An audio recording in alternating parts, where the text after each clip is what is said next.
How's it going, man? Thanks for having me, man. I really appreciate it. No problem, brother. So, let's just get right to it, Emmanuel. I mean, Churchill High School. I mean, before you got there, you know, your mother is from Panama. I mean, how do you go from having a Panama background to just going, you know, playing football? How did you even get introduced to football?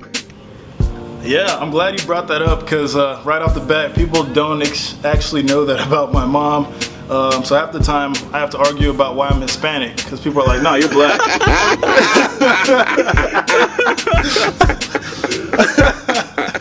So yeah.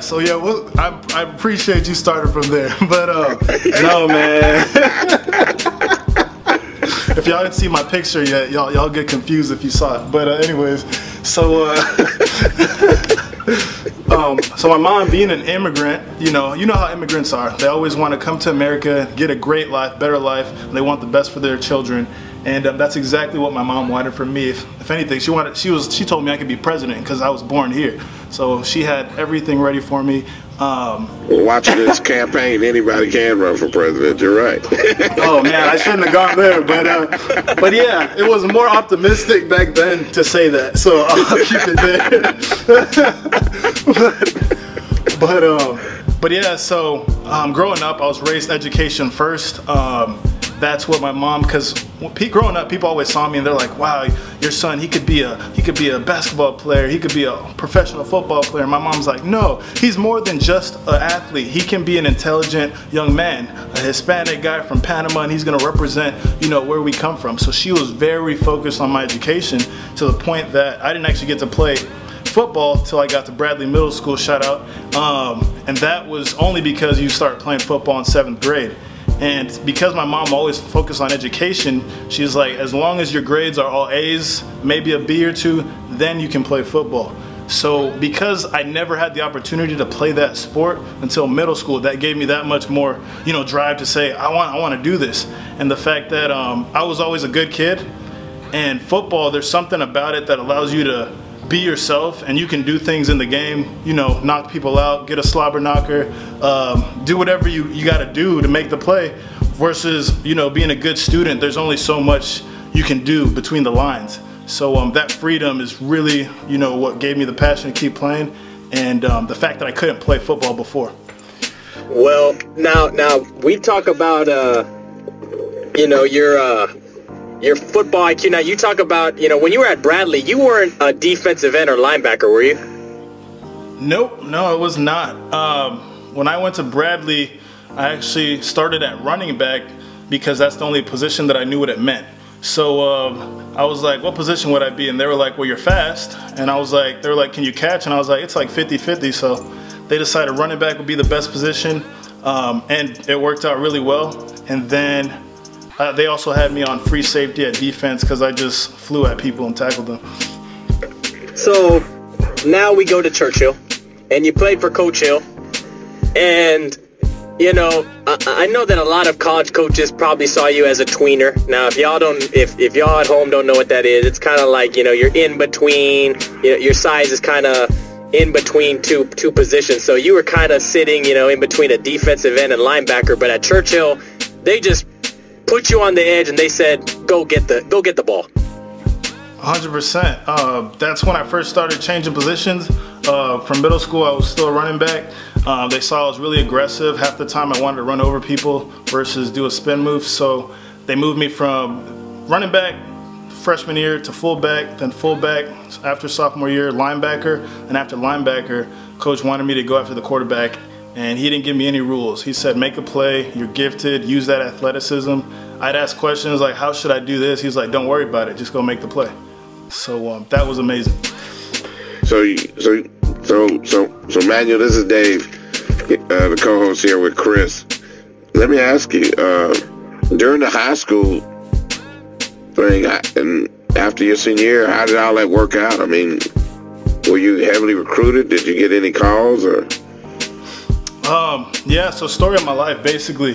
No, not heavily recruited. I was like a middle of the I've always been a middle of the road kind of guy. Like, who is this guy? Everywhere I go, I get that all the time, and I'm kind of used to it. I thrive off of it now. But when I was going through, I think, my junior year of high school, that's when I was like, I want to play college football. And my take on it was, okay, how do I let these colleges know that I'm here? Because I love you, Coach Hill, shout out, but he did not want me to go to a school outside of Texas. For real? It's just nothing against him. He just knew that he wanted me to go to a school where he trusted the staff, the coaches, because he had previous experiences when, you know, you got your athletes and they get recruited out of the state, and if you don't know those coaches, you know, he just wanted to make sure I was in a good place. So yeah, I had to go out of my way already to start promoting myself, getting my name out there, and being that I was always focused on education, the way for me was Ivy League. Right. And this is kind of where it first started for me. I was getting recruited by Columbia, big time Cornell. I thought I was committed to Cornell. Like, that's where I was going to go. I was set. And then when I got up to the camp, I did the linebacker drills. I was too fast. I was too fast for being linebacker. So they said, you know what, let's go put him at DB. And that's when my world got flipped upside down, because I'd never backpedaled in my life until that day. I did probably good on it. They had me covered, you know, guys up there scouting and stuff. And from there on, that's when I realized this was going to be a grind, just because of the fact that that's exactly what that coach told me, and it really crushed me when I heard it. Because over the phone, he really loved me. He loved my attitude. He loved the way I played. But the last day after I came back to Texas, he was like, you know, you're a tweener.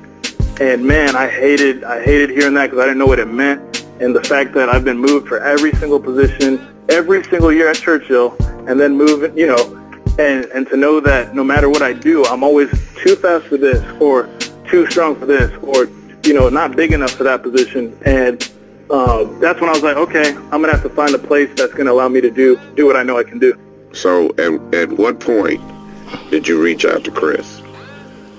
And how did you meet Chris? So Chris, my whole story is amazing, because God's been with me throughout the whole path. It all started from me seeing how there's some companies that are promoting kids out here. I don't know if they're still out here, I can't tell you, but they're promoting athletes, and you pay them, and they get you to whatever school, I guess, that you were interested in. And my mom, being that she's an entrepreneur, go-getter, she does everything, she had to build her own life up and stuff like that. She was like, hey, they just said they can do all this for you. You know what? You can do this for yourself. Let's make you a website. Let's make some videos for you, and you can put all your accomplishments on this. And this is how all those schools outside of the state are going to know who you are. Because right now they don't see you, but once you get them to see you, they're going to want you. So I made a highlight video. I put that on YouTube. Thank God Chris found me. He was like, hey, I see you have some potential. I want to help high school guys out. And it was amazing, because he's just putting out free highlight films, which made no sense. I thought it was going to be a catch to it or something. But no, he was there to help out athletes, and I just gave him my tape. He made a highlight film for me, and that's where our relationship started right there. It was just like he saw something in me that, you know, from seeing my film, and he can make it better and help me get to the next level. And that film that he made actually helped me get recruited to Colorado School of Mines. So, okay, so now you created your own film, which got Chris's attention to recut your film and create another film. And so now let me know, did the phone start ringing? Was your mom happy? Because I know if mom ain't happy, ain't nobody happy, right? I've got some friends that are Panamanian, so I understand. Okay. Oh man. So, but anyway, we'll go past that. So now, what happens after that for you from a recruiting perspective? From a recruiting perspective, from the highlight film, it was amazing, because things were just falling into place, kind of like they have all my life. The Gucci Bowl, biggest game of, you know, the year for Churchill. That's our big bowl game at the beginning of the season. I made a big play, fumble, sack. Sorry, Josh Curran. Sorry, Josh. I wasn't trying to put him under the bus, but anyway. That's my boy. Yeah, it was a sack, fumble, amazing play. That was just me playing football. I got in the paper for that play. I got an interview from that play. And just because of the fact that I've always been trying to get film on myself, I put that out there ASAP. Colleges saw that, And with the highlight film that Chris made, everything started rolling from there. And the one thing that I had to make the decision, when people asked me did I get recruited, I got recruited by a lot of D2 schools, a lot of big D2, like Abilene was one of the ones that I was considering going to, just because, you know. And yeah, it's a great school, aligns with my values and all that fun stuff. But I had this thing where I wanted to get out of Texas, and I wanted to go to a school that offered engineering.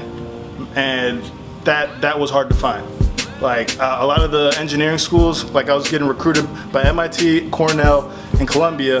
Those are like the ones that I was looking at, and they just didn't have football teams that were at the level that Mines had. And the funny thing about Mines is I didn't know they had a football team until I got accepted. You know what?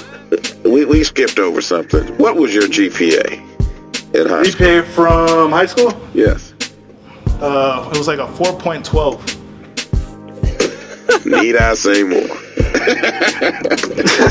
So let's talk about Colorado School of Mines, because now I want to get, you know, recruits that are listening to this. We talked earlier about Cole Hubbell's grind and a lot of the adversity he had to rise above. You had, I mean, again, you said earlier, you know, it's the story of your life. Talk about all of the coaching changes, the position, all of the stuff that you had to go through in Colorado School of Mines before you actually, it all came together for you. Oh man, so, you know, just like diamonds, they got to be put through a lot of pressure before they get to shine, and that's exactly the story that happened at Mines. It's crazy, man. I came from Texas.